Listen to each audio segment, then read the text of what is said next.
धार्मिक संपत्तियों को ये बिल कब्जा करने की नापाक कोशिश है। तो जब आप सारी संपत्तियां डिजिटाइज कर चुके हैं, सब कुछ ऑनलाइन कर चुके हैं वामसी पोर्टल में, सारे कागजात जांच चुके हैं, तो क्या आप फसाद कराने के लिए फिर से कागज मांग रहे हैं? पूरी सरकार में एक मंत्री आपका मुसलमान नहीं है, आप मुसलमानों का भला कर रहे हैं। सरकार अपने बच्चों को उसका गला घोटने पे उतारू हो जाए तो वो फिर सरकार निष्पक्ष सरकार नहीं है। जितने भी हिंदुओं की कमेटियां हैं, ट्रस्ट है, बोर्ड है, उन सारे ट्रस्ट और कमेटियों में 80% आरक्षण दलित, आदिवासी और पिछड़े हिंदुओं को दीजिए। इस बिल के माध्यम से आप बाबा साहब डॉक्टर भीमराव अंबेडकर जी के द्वारा लिखे गए संविधान की हत्या कर रहे हैं। राम मंदिर की जमीन का चंदा खाने वाले लोग हैं सर ये लोग। 12,000 करोड़ की आमदनी की चिंता है वक्फ की, करोड़ों मुसलमानों की चिंता है आपको।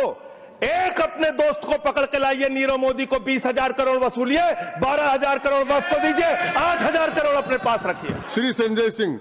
धन्यवाद मान्यवर, आपने एक अत्यंत महत्वपूर्ण बिल पे मुझे अपनी बात कहने का मौका दिया। मैं जैसे उदय प्रताप जी की चंद पंक्तियों से अपनी बात शुरू करूंगा। न मेरा है न तेरा है, ये हिंदुस्तान सबका है, नहीं समझी गई ये बात तो नुकसान सबका है। न तेरा है न मेरा है, ये हिंदुस्तान सबका है, नहीं समझी गई ये बात तो नुकसान सबका है।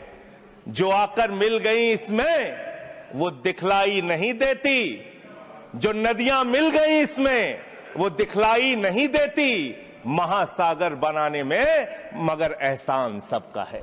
महासागर बनाने में मगर एहसान सबका है।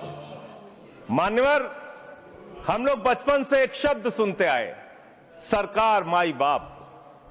सरकार माई बाप यानी कि जो सरकार होती है वो लोगों की माई बाप होती है, मां की तरह ख्याल रखती है, पिता की तरह ख्याल रखती है।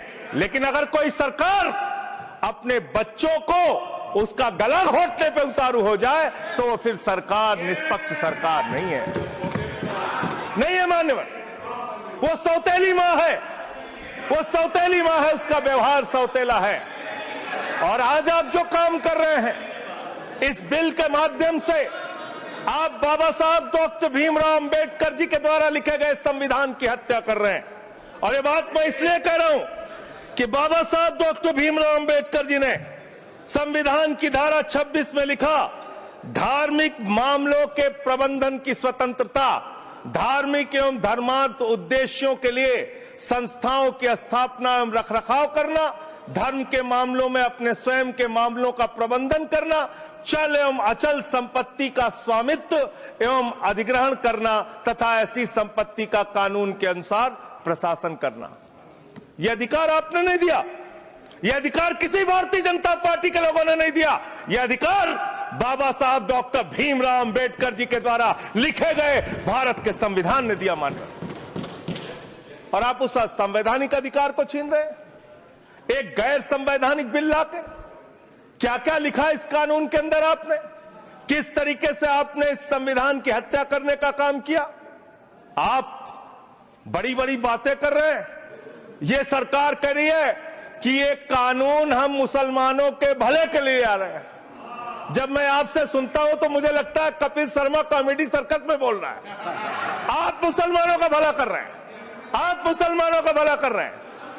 दोनों सदन में एक भी सदस्य, दोनों सदन में सिर्फ एक सदस्य गुलाम अली को छोड़ के एक भी सदस्य आपका मुसलमान नहीं है। आप मुसलमानों का भला कर रहे हैं, आप मुसलमानों का भला कर रहे हैं। पूरी सरकार में एक मंत्री आपका मुसलमान नहीं है, आप मुसलमानों का भला कर रहे हैं। दो नेता अपने घरों में आपने बैठा दिया, मुख्तार अब्बास नकवी, शाहनवाज हुसैन, दोनों की राजनीति आपने खत्म कर दी। आप मुसलमानों का भला कर रहे हैं, आप मुसलमानों का भला कर रहे हैं, आप मुसलमानों का भला कर रहे हैं।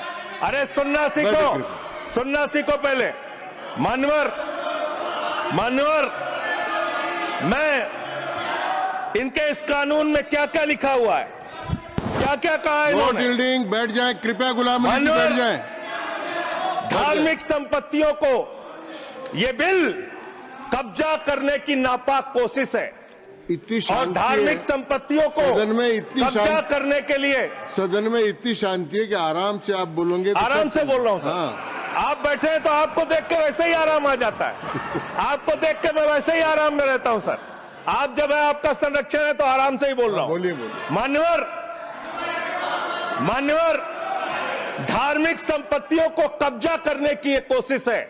इसलिए इस बिल पर न हिंदू को खुश होना चाहिए, न सिख को खुश होना चाहिए, न ईसाई को खुश होना चाहिए, न जैन को खुश होना चाहिए, न बौद्ध को खुश होना चाहिए, क्योंकि नंबर सबका आएगा।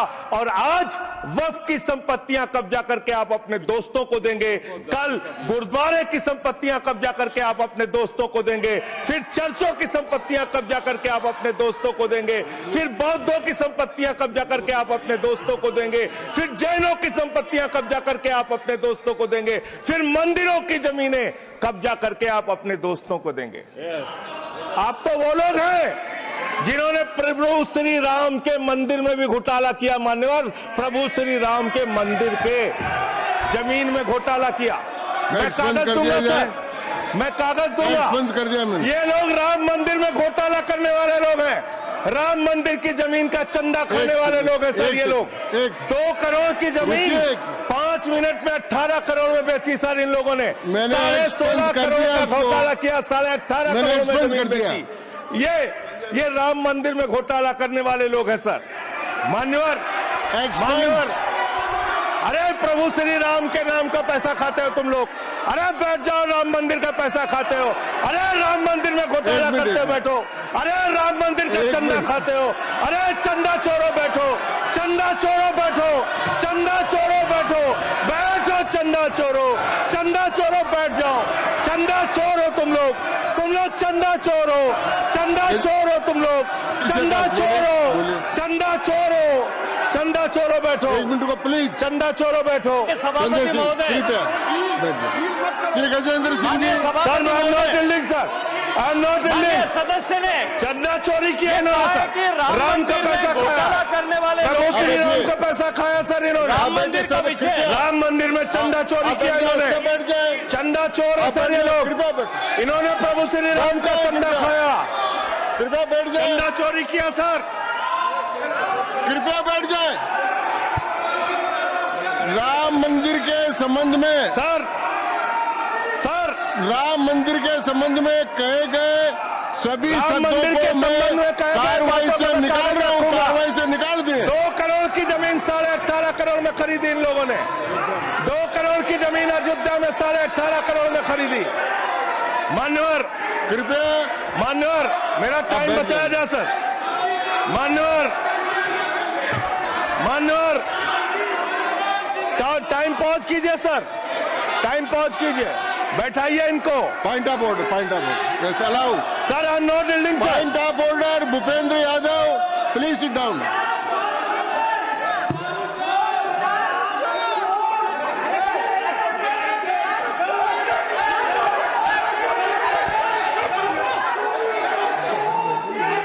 भाई पॉइंट ऑफ ऑर्डर मैंने दिया।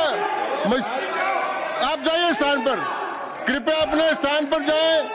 मैंने व्यवस्था का प्रश्न उठाने का मौका दिया भूपेंद्र जी यादव को। आप सब लोग अपने स्थान पर जाएं। कृपया अपने स्थान पर चले जाएं। कृपया अपने स्थान पर जाएं। सबको चोर बना, कृपया बैठे। चोरी में जेल दे रहे हैं। मैंने भूपेंद्र जी, कृपया बैठ जाए। कृपया श्री भूपेंद्र यादव सर, मैं पहले Bhupendra ji. Yes sir. Bhupendra Yadav sir, Madan ji Rathore, कृपया बैठ जाएं। सर ये कृपया, मैंने भूपेंद्र जी यादव को व्यवस्था का प्रश्न उठाने की अनुमति दी है, लेकिन मैं पहले बता दूं कि राम मंदिर के बारे में जो कुछ इनको कहा मैंने उसको एक्सपेंस कर दिया है। वो कार्रवाई का हिस्सा नहीं है। आप बोलिए।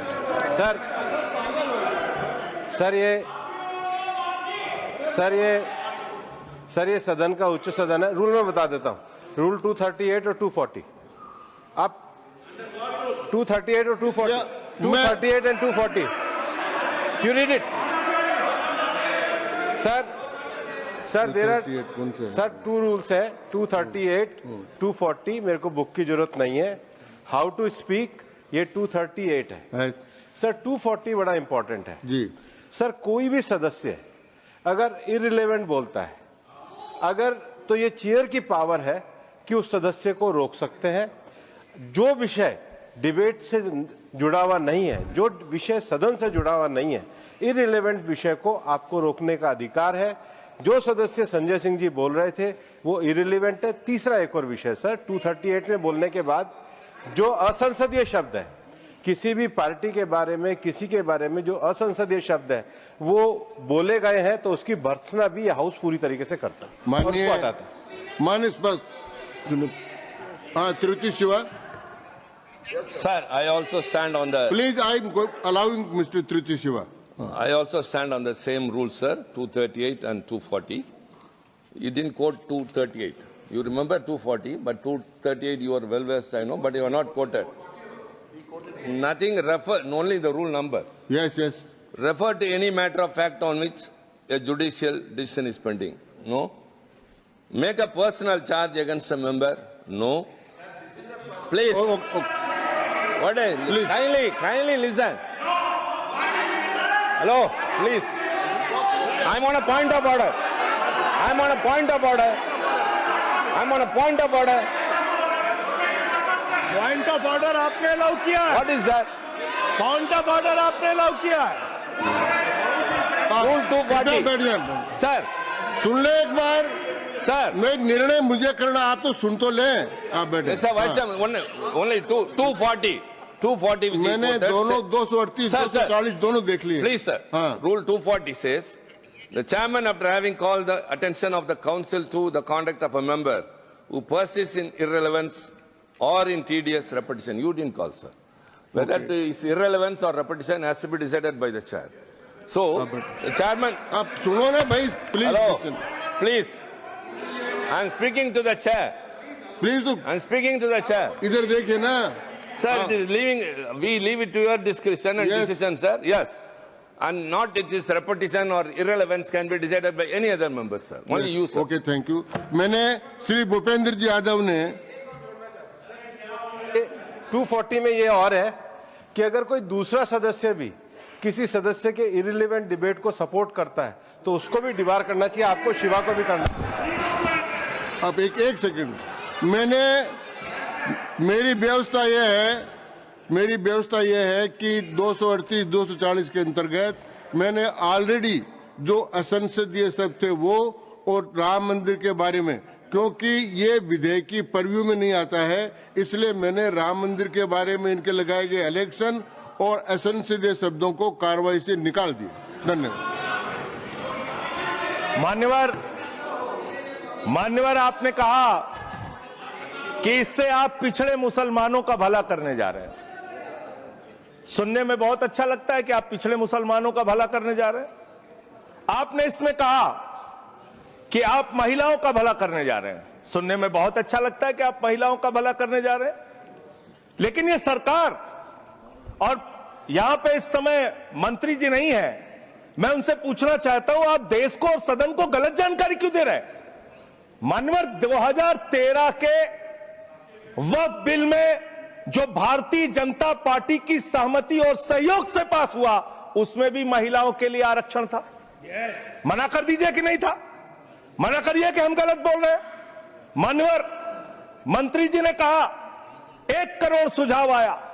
मैं आपसे पूछना चाहता हूं, कितने करोड़ ईमेल आए, कितने करोड़ पत्र आए, कितने करोड़ सुझाव आए?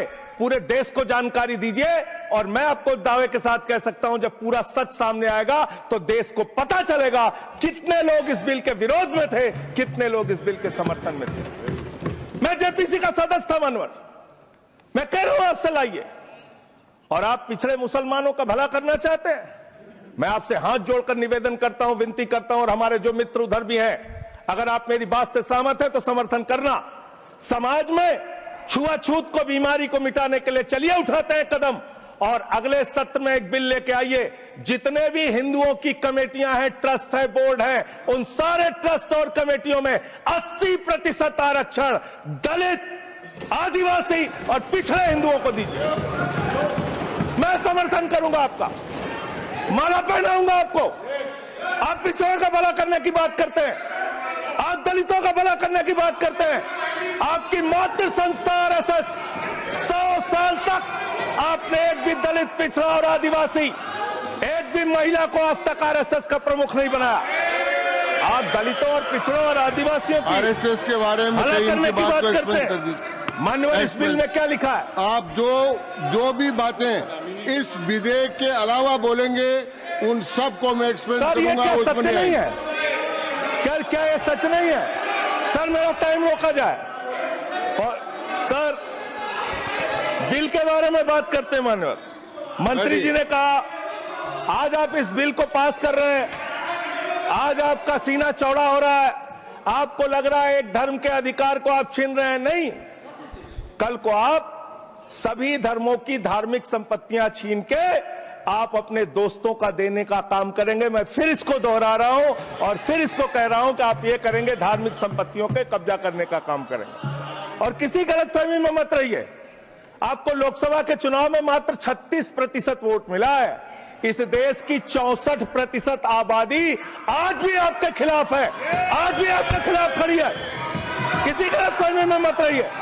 बड़ी बड़ी सत्ता उखड़ गई और चली गई। मान्यवर, आपने इसमें लिखा बिल के अंदर कि वक्फ कमेटी के अंदर गैर मुसलमान इसका सदस्य बन सकता है। आप क्या गुरुद्वारा कमेटी के अंदर गैर सिख को मेंबर बना सकते हैं? क्या ईसाई कमेटी के अंदर गैर ईसाई को सदस्य बना सकते हैं? क्या बौद्धों की कमेटी के अंदर गैर बौद्ध को, क्या जैनों की कमेटी के अंदर गैर जैन को आप मेंबर बना सकते हैं? और इतना ही नहीं, क्या आप हिंदुओं के ट्रस्ट में, मंदिर के ट्रस्ट में आप क्या गैर हिंदू को मेंबर बना सकते हैं? नहीं बना सकते, नहीं बना सकते। आप एक झूठ फैला रहे हैं देश भर में, देश भर में झूठ फैला रहे हैं। आप कह रहे हैं ये मैं पढ़ रहा हूं राम मंदिर का, सर, राम मंदिर ट्रस्ट। झूठ शब्द असंसदीय है, जो असंसदीय शब्द है उनको निकालते जाइए। सत्य से परे, सत्य से परे। सर, ये प्रभु श्री राम के मंदिर का ट्रस्ट, मैं इसका समर्थन करता हूं। नहीं, आप सर, मैं इसका समर्थन कर रहा हूं। ये सब्जेक्ट नहीं है सर, समर्थन कर रहा हूं। सुन तो लीजिए, आप कहे से नहीं सुनूंगा। डिस्ट्रिक्ट मजिस्ट्रेट प्रोसीडिंग में नहीं आएगा। सर, मेरी बात तो बिल्कुल नहीं आएगा। सर, मेरी बात सुन लीजिए। घनश्याम जी प्लीज, चेयरमैन साहब, district magistrate of Ayodhya will be ex officio trustee who will be a practising Hindu. If the DM is not Hindu, then additional district magistrate will be an ex officio member of the trust. हम इसका समर्थन करते हैं। Sir, Hindu धर्म के trust में हिंदू को member होना चाहिए, आपने लिखा, हम इसका समर्थन करते हैं। लेकिन आप दूसरे धर्मों के ऊपर कह रहे हैं। कल को आप गुरुद्वारा कमेटियों में कहेंगे सिख नहीं, दूसरे धर्म के लोग इसमें आएंगे। कल को आप जैन कमेटियों में घुसड़ेंगे, बौद्धों की कमेटियों में घुसड़ेंगे। ये बात गलत है, ये पूरी तरीके से गलत है। और आज पूरे देश को आप बताइए, मान्यवर, पूरे देश को आप बताइए, 2009 में आपने अपना घोषणा पत्र जारी किया था, मैनिफेस्टो। ये मैनिफेस्टो आपका लेके आया हूं, ये तो आपका डॉक्यूमेंट है, मेरे घर नहीं बना। इस मैनिफेस्टो में लिखा है इन्होंने कि 2009 के मैनिफेस्टो में लिखा है कि वक्फ की जमीनों पर जो अवैध कब्जे हुए हैं, के.आर. रहमान की कमेटी की रिपोर्ट के हिसाब से हम मुस्लिम धर्म गुरुओं के साथ बातचीत करके उसको खाली कराने का काम करेंगे। कितना दोहरा चरित्र है आपका। आपने कहा वक्फ की जमीनों को खाली कराने का काम करेंगे जिसपे कोई और कब्जा कर रखा है। मान्यवर, एक और बात, सुप्रीम कोर्ट के अंदर आप कह रहे हो कागज चाहिए, कागज चाहिए। मंत्री जी ने कहा कागज चाहिए। मंत्री जी, आपको कागज की बहुत जरूरत होती है, कागज आपको चाहिए। आपकी सरकार ने 2020 में, ये पूरे देश को देखना चाहिए, पूरे देश को सर, 2020 में मैं जेपीसी का मेंबर था, ये कागज वहां मिला मैं 2020 में सुप्रीम कोर्ट में। सर, आप, मेरी बात नहीं आ रही सर, मेरी बात नहीं आ रही। 2020 में मान्यवर, इस भारत की सरकार ने, मोदी जी की सरकार ने शपथ पत्र दिया सुप्रीम कोर्ट में, से क्या लिखा हुआ है? 99% वक्फ की संपत्तियां डिजिटाइज हो चुकी हैं। मुख्तार अब्बास नकवी साहब आपके मंत्री थे, उनका बयान है 100% वक्फ की संपत्तियां डिजिटाइज हो चुकी हैं। तो जब आप सारी संपत्तियां डिजिटाइज कर चुके हैं, सब कुछ ऑनलाइन कर चुके हैं वामसी पोर्टल में, सारे कागजात जांच चुके हैं, तो क्या आप फसाद कराने के लिए फिर से कागज मांग रहे हैं? फसाद कराने के लिए आप फसाद कराने के लिए कागज मांग रहे हैं? आप फसाद कराने वाले हिंदू हैं, हम सौहार्द फैलाने वाले हिंदू हैं। यह बुनियादी फर्क है, यह बुनियादी फर्क है। आप देश भर में फसाद, नफरत, लड़ाई, झगड़ा कराने का काम करते हैं। मान्यवर, मैं अंत में आप लोगों से सिर्फ एक ही बात कहना चाहता हूं कि आज सच्चर कमेटी की रिपोर्ट की बात कही गई और कहा गया 12,000 करोड़ की आमदनी हो सकती थी। एक सुझाव मैं पूरे सदन की तरफ से इस सरकार को देना चाहता हूं। 12,000 करोड़ की आमदनी की चिंता है वक्फ की, करोड़ों मुसलमानों की चिंता है आपको। एक अपने दोस्त को पकड़ के लाइए, नीरव मोदी को 20,000 करोड़ वसूलिए, 12,000 करोड़ वक्फ को दीजिए, 8,000 करोड़ अपने पास रखिए। 8,000 करोड़ का आपको मुनाफा होगा, 12,000 करोड़ वक्फ को दे दीजिए, करोड़ों मुसलमानों का भला हो जाएगा। मान्यवर, अंतिम बात कह के आपने कहा सच्चर कमेटी की रिपोर्ट से 12,000 करोड़ की आमदनी की बात कही गई है। अर्ध सत्य मत बोलिए, पूरा सत्य बोला कीजिए। सुविधाजनक सत्य मत बोलिए, पूरा सच बोला कीजिए। मंत्री जी, इसमें लिखा हुआ है सच्चर कमेटी की रिपोर्ट में कि भारत की सरकार ने, राज्यों की सरकार ने अलग अलग राज्यों में, अलग अलग जगहों पे 365 वक्फ की संपत्तियां कब्जा कर रखी हैं। आप उसके बारे में नहीं बताते, आप अर्ध सत्य बोलते हैं। मैं तो जेपीसी का मेंबर रहा हूं, मुझे सब पता है। तो इसलिए मान्यवर, आप फैला रहे हैं झूठ, ट्रिब्यूनल के फैसले, बस खत्म सर, खत्म। असत्य, सत्य से परे मान्यवर, सत्य से परे मान्यवर। ट्रिब्यूनल के लिए आप कह रहे हैं उसको अपील नहीं की जा सकती। हाई कोर्ट का फैसला ट्रिब्यूनल के फैसले के खिलाफ आया है, सुप्रीम कोर्ट का फैसला ट्रिब्यूनल के फैसले के खिलाफ आया है। आपने कहा 5 साल का प्रैक्टिसिंग मुस्लिम होना चाहिए। कैसे प्रैक्टिसिंग मुस्लिम तय करेंगे सर? आप क्या मुसलमानों के घर में सीसीटीवी का कैमरा लगाएंगे? कौन नमाज पढ़ रहा है, कौन नमाज नहीं पढ़ रहा है, कौन मुसलमान है, कौन मुसलमान नहीं है? आपने मान्यवर ऐसे प्रावधान इसमें रखे हैं जो बड़े अजीब है, जो अपने आप में ये बताते हैं कि आपकी मंशा सिर्फ देश में झगड़ा कराने की है, नफरत फैलाने की है, फसाद कराने की है। आपकी मंशा कहीं भी मुसलमानों का या किसी वर्ग का भला करने की नहीं है। बस एक अंतिम बात कह के अपनी बात समाप्त करूंगा। ये काम आपने देश के अंदर बहुत अच्छा शुरू कर दिया। आप एक काम करते हैं, देखो मुसलमानों को ठीक कर रहा हूं, दूसरी तरफ महंगाई बढ़ रही है, नुकसान हिंदुओं का। 94 लाख करोड़ रुपए शेयर बाजार में डूब रहा है, नुकसान हिंदुओं का। 11 लाख बच्चे स्कूलों से बाहर निकल गए, नुकसान हिंदुओं का। तो मुसलमानों को ठीक करने के नाम पर आप नुकसान देश के करोड़ों हिंदुओं का भी कर रहे हैं। इसलिए ये सब बातें करके देश में आप नफरत फैला के ये सब झगड़े फसाद के काम मत कीजिए। और अंत में आपसे एक ही बात कहना चाहता हूं, अभी भी वो मौका है इस बिल को जो गैर संवैधानिक है, जो बाबा साहब के संविधान के खिलाफ है, इसको वापस लीजिए। धन्यवाद।